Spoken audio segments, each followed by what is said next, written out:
Sebab kalau tanpa kita berupaya begini, kita nggak mungkin mendapatkan sesuatu yang kita bisa lakukan kritik ataupun kajian-kajian akademik.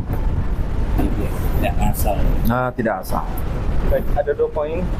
Saya sering kali mendengar bahwa ini bukan dari Pak Bambang Nursenanya, ini pernyataan dari mungkin followers ya.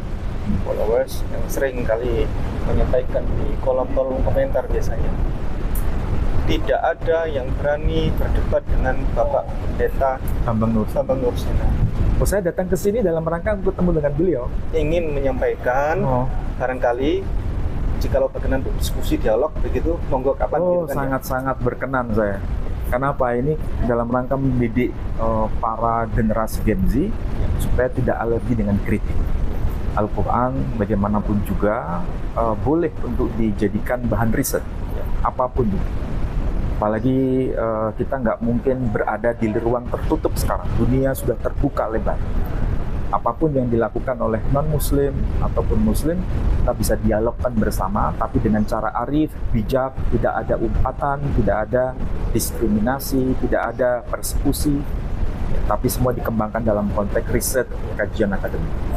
Baik, kemudian insya Allah ke depan mungkin kami akan menawarkan diskusi dialog lintas agama dengan Pak Bambang Nursena Dalam bentuk seminar ya. Kalaupun tidak berkenan berdebat, saya sering kali mendengar bahwa beliau masih belum berkenan untuk berdebat ya. Kalau forum berdebat beliau menghindari. Mungkin kalau seminar mungkin ada dari saudara kami Kristen itu menyampaikan begitu. Sebaiknya seminar, insya Allah beliau mau seminar. Jadi mungkin ke depan kami akan berkirim surat mungkin di sini ya Ustaz ya, alamatnya. Surat sini, mudah-mudahan kita di follow up. Ya, ada seminar. Ya. Saya ketemu dengan beliau pernah di Surabaya, di satu gereja di kawasan Royal Plaza. Ya. Di lantai 3 seingat saya, tapi saya lupa gereja apa. Saya datang di situ, masuk dari pintu utama. Waktu itu Pak Bambang Nursena sedang khutbah.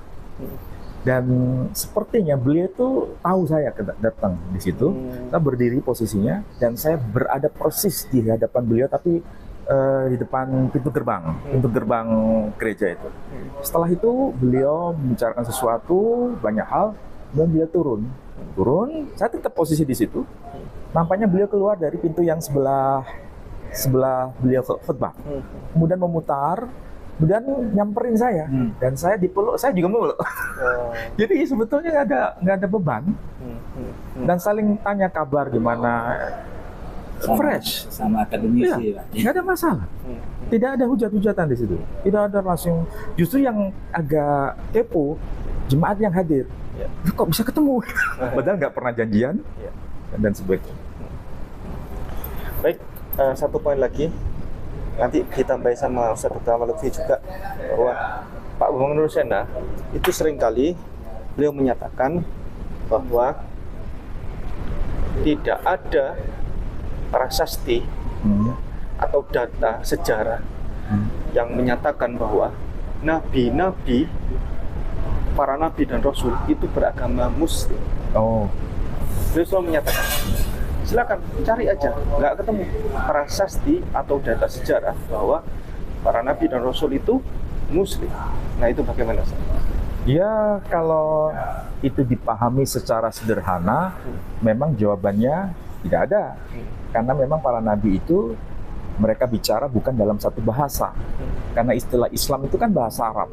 Jadi tidak mungkin muncul kata Islam ya versi bahasa Arab yang pernah dipakai oleh nabi-nabi yang memang mereka bukan bahasa Arab, penutur bahasa Arab. Kan sangat impossible. Itu jawaban yang sederhana.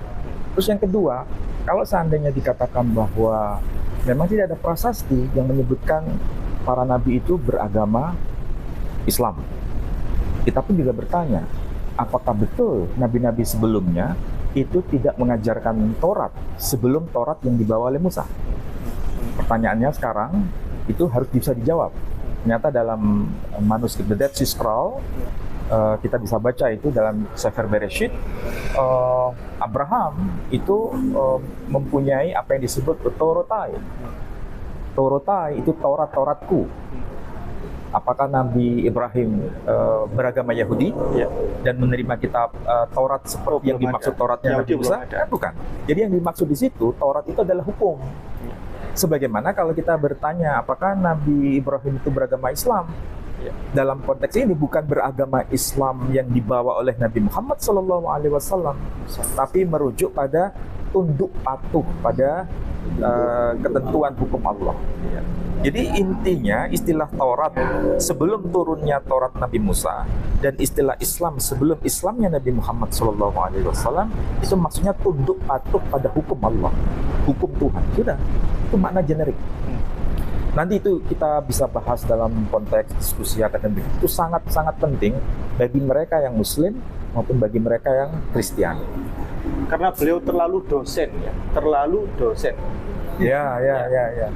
Bahasanya bahasa kampus. Sehingga saya simpulkan langsung biar poinnya para hadirin semuanya bisa menyimak bahwa intinya yang beliau sampaikan bahwasanya seluruh para nabi dan rasul agamanya dulu itu adalah tauhid, menyembah kepada satu Allah, ya.